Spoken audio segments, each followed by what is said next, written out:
Hey everybody, Brian Zane here with my review of Hell in a Cell 2020. The show just wrapped up and I want to give you my thoughts about the event. Before I do though, a quick plug in case you missed my live stream on Friday afternoon of Just Another Romantic Wrestling Comedy with my guests Colt Cabana and April Hunter. If you have a couple of hours you can spare, go check that one out. We had a lot of fun riffing on this movie and I felt so good about how the stream came off and how it was received by viewers that it really motivates me to do more of these down the line. So stay tuned for more of those in the future. But for now, let's go right into the event itself, beginning with the Universal Championship match, Hell in a Cell plus I Quit. Roman Reigns defends against Jey Uso. But not only that, if Jey Uso loses and if the Usos don't accept Roman as their tribal chief, then they will be cut out of the family. But if they do accept him as tribal chief, they're going to be indentured servants to Roman Reigns, basically. I'm very surprised this was the opening matchup. I think this is the one that everyone was kind of most emotionally invested in, and so it's a big move for them to do it in the beginning, but I guess it's like it helps kind of start the show off with a bang. I also love how they say it's the first I Quit match in WWE in 5 years. I guess we're not counting the two we had in 205 Live in 2017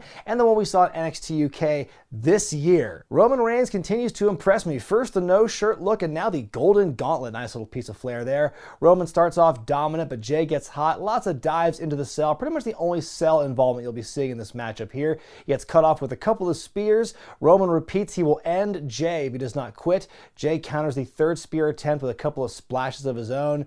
And then Roman with this line, the head of the table never quits. Like that's some Game of Thrones sounding stuff there. A leather strap is introduced, and I'm kind of surprised we didn't see a hangman spot in this matchup. Jey whips the dog shit out of Roman in his own words, but it's another spear. Now it is Roman who is the whipper. They're bound the wrists. Jey comes back and has a hard time getting the strap around Roman's neck. Felt so bad for him there. Roman passes out briefly but does not quit. Roman gets the guillotine locked in, even Heyman pleading with Jey to quit. Jey does not say those words, which threatens Roman to take things to the next level. A drive-by on the apron, then another one with the steps assist. I thought we were going to get the Rey Mysterio eye-popping effect for this one. It takes the referee forever to finally get up and call the match up because he's asking Jey for like 2 minutes. Do you give up? Just say I quit. I can end the match right now. I feel there's a precedent for the referee jumping in there and calling the match a lot earlier than what we've seen like in this matchup with all the big submissions and like the lack of consciousness. Like I feel we've seen that result in the referee throwing the match out or calling it because, oh, he can't respond, therefore the match is over. So we didn't get that here, except for the very end here where the referee, Bonsai Bruce, almost calls the match, but Roman stops him, then throws him out of the ring. Officials get in the ring, Jey is still out cold. Roman throws the steps in there, pins him down, and does a very Lion King-esque speech, but he's always been better than him. There's no going back now. He's about to splat Jey's head when Jimmy Uso runs in and protects him. He says whatever Roman's going through, they've got his back. Roman is suddenly now sobbing in the ring, saying, I don't even know who I am anymore. Jimmy pleads for a truce. Roman seems to accept, but he puts Jimmy in the guillotine instead. Jey finally is forced to say he quits to protect his brother. Roman gets up and as he leaves the ring, he says he loves them. Then Afa and Sika, the Wild Samoans, appear on stage. They embrace Roman. They put the lei on him. Holy shit, look at all that history on stage there. The Wild Samoans, you've got Paul Heyman, you've got Roman Reigns there. I think it's the first time we've seen Roman and his father Sika like actually be on stage together, at least in kind of a match capacity like this. Like, damn, what a moment this is. I give it 4.5 stars out of 5 because I love the emotion and the drama they were just told with their like body language and their dialogue. The storytelling in this match is so well done. I think Roman Reigns probably had one of his best like performances with, you know, the body language and with the overall persona I've ever seen out of him in years. Like he just had this huge range of emotions. The fact he was able to manipulate Jimmy and the whole thing, breaking down crying and then believing there's going to be a truce, and then Psyche gets him in the guillotine. That is so cold-blooded, and the way he responds afterward, like the crocodile tears. It's such a good performance. My one real gripe with this match, and it's something that actually kind of carries over all 3 cell matches, it's a match that did not need the cell, and the fact that it was in the cell didn't really benefit from it. This pretty much had like 2 moments where you actually had some time where people get slammed into the cell a couple times, big deal, and there would have been dives to the outside anyway in this matchup, and then it pretty much takes place in the ring. The way these matches all turned out, personally, I don't think you really needed a cell for any of these particular matches, but I think this one especially needed it the least of all of them. But it's that time of year, they got to find a way to justify the cell happening, so yeah, let's make it a cell match as well, but they just didn't execute it that well. They didn't really incorporate that into their environment as much as I thought they would. And also, to coin a phrase from Brian Alvarez on Twitter, apparently you can't win in an I Quit match via death, because you can't say I quit when you're dead. And there were a lot of times where I feel like there's some people who were just dead and the referee just didn't call it. Up next, Elias takes on Jeff Hardy. Elias still believing that it was Jeff who hit him in a drunk driving accident 5 months ago outside the Performance Center, looking for some revenge here. And you know they're still like knee deep in the whole Jeff Hardy redemption angle, because what's the heel's go-to attack in the promos? It's the whole drinking references. You know, Jeff Hardy equals DUI. He can always fall back on the booze as he's singing the song and everything. The match itself, not much to speak of, unfortunately, but my favorite part of the whole match is when Jeff begins his comeback near the end. He does that clapping thing. He wants the fans to come along with him, but there's no fans doing that, is there? Because they're digital. Oh, I felt so disappointed for Jeff. Jeff comes back and gets up to the top rope. He aims for the apron for a second, and for a moment I thought he was going to do a PCO bump on the apron, but Elias rolls out and Jeff goes after him. Elias grabs his guitar, but Jeff intercepts it. He El Kabongs Elias and gets DQ'd, so Elias wins. I give it 2 stars out of 5. It was an okay match, but its biggest problem was it had to follow the big emotional roller coaster that was Roman Reigns, Jey Uso. And the ending was disappointing as well, just kind of extending the feud a bit longer. So yay, more heelish drinking references. Well, this past Friday on Smackdown saw Law and Otis. It was a star-studded court procedural where Otis and The Miz were fighting over custody of Money in the Bank, and Judge JBL ruled that The Miz and Otis would fight in a match for possession of the briefcase here at the show. Morrison has shaved his sweet beard sideburns combo, which makes me sad. Good back and forth in the match, Jomo getting his cheap shots in as the match goes on. Miz gets Otis in a sleeper at one point, and Michael Cole on commentary jokes that Otis has sleep apnea. Yikes. Otis makes his comeback and goes to the Caterpillar, but Morrison saves Miz, goes for a briefcase shot but gets caught in the act and is ejected. Miz pulls the skirt into the ring with the referee distracted. Tucker decks Otis, his own friend, with the briefcase. What? A confused Miz pins and wins. He is now a 2-time Money in the Bank briefcase holder. I also give it 2 stars out of 5. The match itself was okay, but the real story here is the sudden but inevitable betrayal by Tucker. Then after the match, we see Miz cutting a promo saying where he's cashed in successfully before and he'll do it again. In walks Tucky, who gives the tired, jealous tag team partner motivation as to why he betrayed Otis. Because, oh, Otis was always the center of attention. What about me? What about Tucky? And so then Otis comes in and blasts him and they brawl and Tucker runs away. So I guess that's kind of the way it's going to go now that Tucker is left because he's jealous of all of Otis's success. He got the briefcase, he got the girl, everyone loves to see him do the Caterpillar and everything. It's funny because, Jay Biggs, from the very beginning, he and I have talked about this before, from the very moment that that Otis won the heart of Mandy Rose, and then when he won the Money in the Bank, he was definitely on that train of, oh, Tucker's going to betray him. I'm like, no, that seems really cliche. He won't betray him like that. And sure enough, that's exactly what happened. So Jay Biggs guessed that part correctly. They already split up Heavy Machinery, so this is more justification, so you don't feel as bad they broke up, I guess. So yeah, we'll see how Tucker as heel goes and where Otis will go from here now that he's not the Money in the Bank briefcase carrier anymore.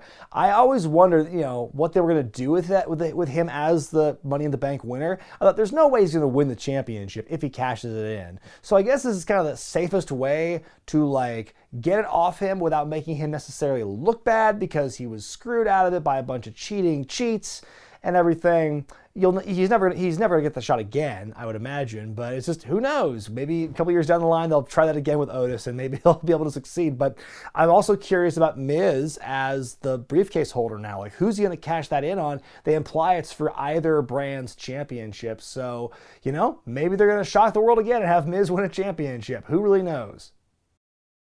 Your second of 3 Hell in a Cell matches, this one for the SmackDown Women's title as Bayley defends against her former best friend, Sasha Banks. As the cell lowers, Bayley losing her favorite chair, but that will play into the story later on. Lots of great back and forth in this matchup here. Cool, innovative spot on the outside where after Sasha just jams the table into Bayley's abdomen on the wall, she runs up the table into a Meteora. The most painful bump in this match has to be Sasha doing another one to the outside and just landing tailbone first hard on the floor. That looked like it sucked. Bayley on the apron, Sasha with a sunset flip powerbomb into the cell wall, a chair set up in the corner, Bayley with a sunset flip into that. Bayley fights out of the bank statement and whomps Sasha with a kendo stick. She makes a kendo stick bridge with duct tape. Fire extinguisher attack. Bayley sneakily brings her chair back into the ring, but Sasha cuts her off, knees her repeatedly, and whomps Bayley with the kendo stick. Sasha with the frog splash onto Bayley on the chair. Lots of time spent by Bayley to make a devastating contraption, in Corey's words. She loads Sasha onto it, some symbolic spray paint. She goes up to the turnbuckle but does not get any of it. By the end, Bayley looks to go in for the kill with her trusty chair. Bayley to belly attempt, but Sasha fights out of it, gets the bank statement with the chair assist around the neck. Bayley taps and Sasha wins. Bayley's historic reign is broken, and the Sasha Cell curse is finally broken as well. I thought this was a great physical match. These two found new and creative ways, and very cringeworthy ways in some cases, of just beating the hell out of each other and themselves. I think, there's a lot of pressure for these two going into it. For how long has the fan base collectively wanted to see like a dramatic Sasha Bayley implosion leading to a big championship match like this? So there's a lot of pressure put on them, I'm sure, just from like an awaiting fan base, and I think they really delivered and performed very well in this one here. Well, as a result of an open challenge by Mustafa Ali during the kickoff show, we've got this matchup here between a member of the Hurt Business and a member of Retribution. In this case, Bobby Lashley putting the US title on the line against Slapjack, who has the most generic default CAW looking outfit I've ever seen. Holy crap. Jack does look pretty competitive with Bobby for a while until he gets hucked off the top rope by Lashley. The Hurt Lock is in. It's academic. Lashley wins and retains. In comes Retribution, but they're pretty ineffective before the rest of the Hurt Biz show up to chase them away. I give it 1 star out of 5, and wow, what a week it's been for Retribution, huh? In your main event, in the final Hell in a Cell match of the evening, Drew McIntyre defends the WWE Championship against Randy Orton. Kind of like how I was surprised that Roman Reigns, Jey Uso opened the show, I was equally surprised this is the main event for the show. Anyway, the match begins on the outside. Orton's in disguise, hits a sneak attack, and they brawl for a while there before the match officially begins. Drew's just all over Randy early on, but Orton finally shows life with some chair attacks, goes for Drew's jaw, buries Drew's face in the steel. A big Scot getting his ass kicked, as Orton says. Orton drives Drew into the steps on the outside, and soon Drew makes a big comeback, capping off with a big suplex through a table. Now Drew is the one whispering sweet nothings into Orton's ear. He brings him into the ring, but Orton fights back. Ha! Ropes! Orton cuts his way out of the cell and goes back up the ramp. They begin to fight outside. Orton then climbs the cell all the way to the roof, and Drew follows him up because Hell in a Cell. What a cool drone shot of them at the top, though. They fight a little bit up there. It ends with Orton attacking Drew's leg. They climb back down the side, and Orton slaps Drew's hand, and he plummets down through the announce table. And then we get a canned holy shit chant from the crowd here. I didn't expect them to have that on their soundboard, but they played it. Our announce desk. Randy Orton slowly stalks Drew as they crawl around the ring. Back inside, Drew with the Claymore out of nowhere, and Orton rolls to the outside. Drew brings him back in, goes for another Claymore, but Orton dodges, hits the RKO, and wins. Randy Orton's champion for the 14th time, and for the first time in 3 years, we get a Hell in a Cell pay-per-view with no bullshit finishes in the cell. I give this one 3.5 out of 5 stars. Of the 3 cell matches on the night, this one probably held the least interest for me, which is, I guess, kind of ironic because this is the one that really best explored the space and used the environment of the cell. I did think them going up to the roof of the cell and back down and doing the spot off the side of it was a bit just kind of like, hey, got to force it in there because Hell in a Cell and fans expect that. So in a way, I guess, the other 2 cell matches didn't need it, didn't really benefit from the cell. This one probably did benefit the most from having a cell match because it was the most played out match of the 3, and so you need some to spice this one up. So I guess in that respect, it worked. But yeah, I mean, it was a match we'd seen so much before with just different seasonings added in there. It just it didn't hold my imagination the way the other 2 did. So what do we think of Drew McIntyre's time as WWE Champion? Well, first of all, I certainly hope that's not the last time he gets to hold that belt. I think that he was probably one of the most protected champions in recent history. I think someone who was almost never made to look weak or never made to be taken advantage of for a very long period of time. Anytime a heel got over on him, they snuffed that out right quick. It made Drew look very strong. So I think he carried the title well. I think he had the gravitas of a champion. I think it's an outright tragedy that he never got to have that experience of being a champion in front of a live audience. WrestleMania was supposed to be his big coming out party. He was supposed to just be, it would have been great if he had that moment there or any point during this pandemic, but unfortunately he did not get that chance. I hope he gets a chance to do it again. Like I said, in front of a crowd. I'm just curious where they're going to go here on Raw with Orton as champion. Who right now is next to challenge him, if not Drew McIntyre? I feel a lot of the mid-card energy has been spent on the whole Hurt Business Retribution thing, and no one from there is really ready to be challenging Drew right off the bat, or Orton, I should say, off the bat. So, like, Owens got traded to SmackDown. Who's around right now?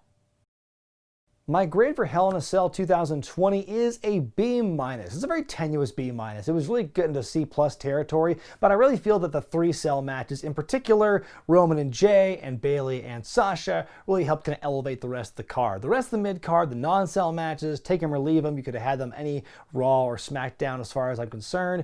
I think, like I said, the overarching problem with the cell matches, they mostly did not need the cell itself. Orton and Drew, having that spot, and it not meaning a whole lot to me. To me, it just kind of highlights the fact that 3 cell matches in one night kind of devalues the concept over time, which, that's me preaching to the choir, but that's kind of the real vibe I got from after 3 cell matches, which were all individually good in their own way, but I feel that, you save the biggest spot for last with Drew falling off, and it just doesn't resonate with me the same way that I Quit match did. But let me know what you thought about Heck in a Sec in the comments section below, and hey, this is your last week to take part in a big fundraiser I'm doing for wildfire relief on the West Coast. Brightsiders.com/wrestlingwithregret. You donate and vote on which wrestling facial hairstyle I'll be rocking in the next couple of weeks here. Will it be the Hulk Hogan, the Rick Rude, the Jeff Hardy, the Brian Cage? The choice is yours. Brightsiders.com/wrestlingwithregret, and you're helping contribute to a great cause in the entire process. I'm Brian Zane, and I'll see you next time.